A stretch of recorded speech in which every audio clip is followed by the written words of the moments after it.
Assalamualaikum warahmatullahi wabarakatuh. Izin memperkenalkan diri, nama Diko Nasrul Fitama, NPM 210103007 dari kelas C, semester 4, Prodi PGMI, mata kuliah Media Pembelajaran Berbasis IT.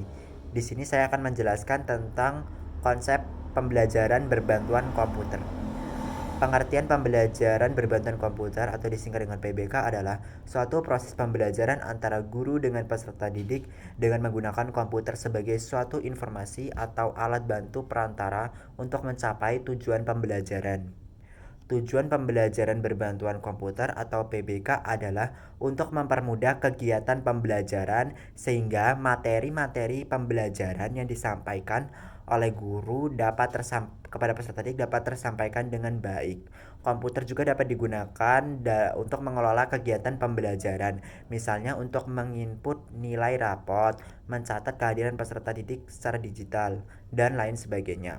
Model pembelajaran berbantuan komputer dibagi menjadi 4. Yang pertama ada model tutorial, adalah model pembelajaran berbantuan komputer yang menekankan komputer sebagai pemberi informasi secara berkala kepada peserta didik.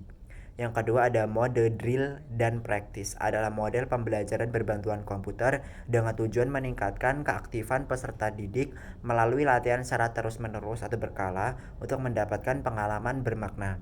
Yang ketiga, model simulasi, adalah model pembelajaran berbantuan komputer yang menekankan kepada peserta didik untuk memperagakan suatu keterampilan dengan konsep keterampilan tersebut mirip dengan yang sebenarnya. 4. Model problem solving adalah model pembelajaran berbantuan komputer yang menekankan peserta didik untuk diberikan masalah, kemudian menyelesaikan masalah tersebut agar mendapatkan pengetahuan baru yang dapat dikembangkan dari pengetahuan lama. Kemudian komponen-komponen dalam komputer ada 3. Yang pertama ada software. Software adalah perangkat lunak berupa komponen tak terlihat yang ada di dalam komputer. Contohnya adalah Microsoft Word, Microsoft Excel, Microsoft PowerPoint, Adobe Photoshop, dan lain sebagainya. Yang kedua ada hardware. Hardware adalah perangkat keras berupa komponen fisik komputer. Contohnya ada monitor, printer, power supply, CPU, sound card. Yang ketiga ada brandware, adalah pengguna yang mengoperasikan komputer. Contohnya user, operator, programmer, dan administrator. Prinsip-prinsip pembelajaran berbantuan komputer. Yang pertama berorientasi pada tujuan. Yang kedua berorientasi pada pembelajaran individual. Yang ketiga berorientasi pada pembelajaran mandiri. Yang keempat berorientasi pada pembelajaran tuntas. Kelebihan pembelajaran berbantuan komputer. 1. Memberikan suasana baru dalam pembelajaran sehingga memberikan pengalaman yang bermakna bagi masing-masing peserta didik. 2. Meningkatkan motivasi peserta didik untuk mengikuti proses pembelajaran. 3. Pembelajaran dapat diakses kapanpun dan dimanapun. 4. Pembelajaran dapat diakses secara berulang-ulang karena bentuknya digital.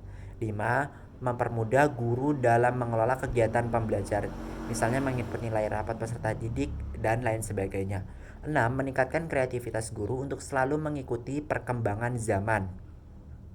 7. Menandakan perkembangan pendidikan yang baik pada suatu sekolah yang menerapkan pembelajaran berbantuan komputer tersebut sehingga menjadi acuan-acuan bagi sekolah lain untuk mengikutinya. Kekurangan pembelajaran berbantuan komputer. 1. Memerlukan waktu yang lama dalam perencanaan, penggunaan, dan evaluasinya. 2. Memerlukan biaya operasional yang besar dalam pengadaan dan perawatan komputer. 3. Fasilitas sarana dan prasarana yang kurang sesuai, misalnya internet yang tidak memadai, dan lain sebagainya. 4. Rendahnya kemampuan guru dalam melihat perkembangan zaman yang terjadi. 5. Penggunaan komputer menghambat peserta didik untuk mempraktekkan secara langsung. Demikian penjelasan saya tentang pembelajaran berbantuan komputer. Apabila ada kesalahan kata, saya mohon maaf. Saya akhiri. Wassalamualaikum warahmatullahi wabarakatuh.